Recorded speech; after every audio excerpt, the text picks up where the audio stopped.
umalis ka, nag-chat ka na, o ibig sabihin, wala siyang pakialam sa'yo, bahala ka sa buhay mo. Tinanong ko niya ako, sabi niya, ano oras ako? Sabi ko, diba? 9 p.m. nandito ako sa Kalamba. Kasi minsan roaming ako eh. So, doon na talaga ako nag-out sa Kalamba. Tapos ayun, parang Wala siyang pake sa'yo, bahala ka sa buhay mo. Kahit diyan. Kasi, tapos alam mo ba, ang minsan hindi na ako nagpapasundo sa kanya kasi di ba hindi mo naman pag nasa food industry ka hindi mo masasabi kung may customer ka pa o wala na. So mag-aantay siya siguro mga 20 minutes ganyan. Alam mo galit na yung tao. Alam lang naman yan. Wala. Oo, tapos ayun ang pinakalo ko sa kanya na parang Laging mainit yung hindi ulo. naman lagi sabi ko. Kasi hindi ko lang din alam. Bahala na siya. Kasi matanda na rin naman ako. Hindi na ako para magkabit sa mga ganong tao. Eh di, rektahin mo na kasi nahihirapan ka na eh. Ikaw din naman kumbaga lagi mo iniisip pa, bago ka matulog, iisipin mo na naman yan, tama? Kasi lagi mo iisipin yan, hindi pwedeng hindi mo iisipin yan. Oo. Alam mo ba naiipon ng naiipon yun? Kasi hindi naman ako nagsasabi sa ibang tao eh. Mahirap. Sa'yo lang.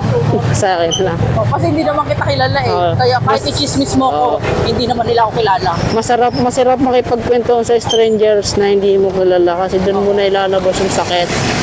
Masakit sa pakiramdam yun, no? Kaya sabi ko sa'yo ay ikaw ang gagawa ng daan kung paano mo ayusin yung sarili mo.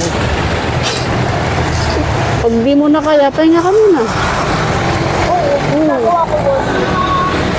Kung ayaw mo sa akin yung lumapit, hindi ako lang. Hindi ako makapulad ng sabi na lagi ko yung ginagawa. Hindi yung ikaw magmamakawa sa bawat oras. Hindi yun. Hindi tama yun. Kasi bakit naman ang setup niyo nun? Ikaw naghihingi ng oras para sa kanya. Ayaw niya ibigay ang oras para sa'yo kasi masaya sa iba.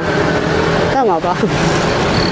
Ayun yung lagi ko namin pinagkakalunan na hapon pa kami talaga. Ay siguro hindi pa kahapon, matagal na. Parang nag-fade na, hindi ko alam kung ano yun na. Ano? Nag-fade na kasi yung love ko sa kanila. Oo, mawawala na. Kasi Nakatulad ng unang araw, hindi nakatulad dati na yung sobrang maghapon ko. ilan years na ba kayo? 2 years pa lang. 2 years pa lang. 2 years pa Pero lang. matagal na kami magkaibigan. Nakikita mo naman mga kaibigan niya eh. Ano ba mga setup nila? Kasi ramdam mo, makikita mo naman yan eh. Hindi ko alam basta masaya siya pag kasama ng mga kaibigan. Yun lang yung sabi. Iba yung sayo. Minsan, iba kasi rest day niya kasi linggo lang. So minsan nag-adjust ako. Gusto ko mag-rest day ng linggo. Ang mangyayari, gusto niya pumasok ng linggo pag nag-rest. Ang work naman kasi nila, lahat sila lalaki, walang babae. Hindi mo sure kung papasok yun. Hindi mo sure. Paano eh, Gagawa ka ng ito yung kung saan sila nag-time out, kung saan sila sa work.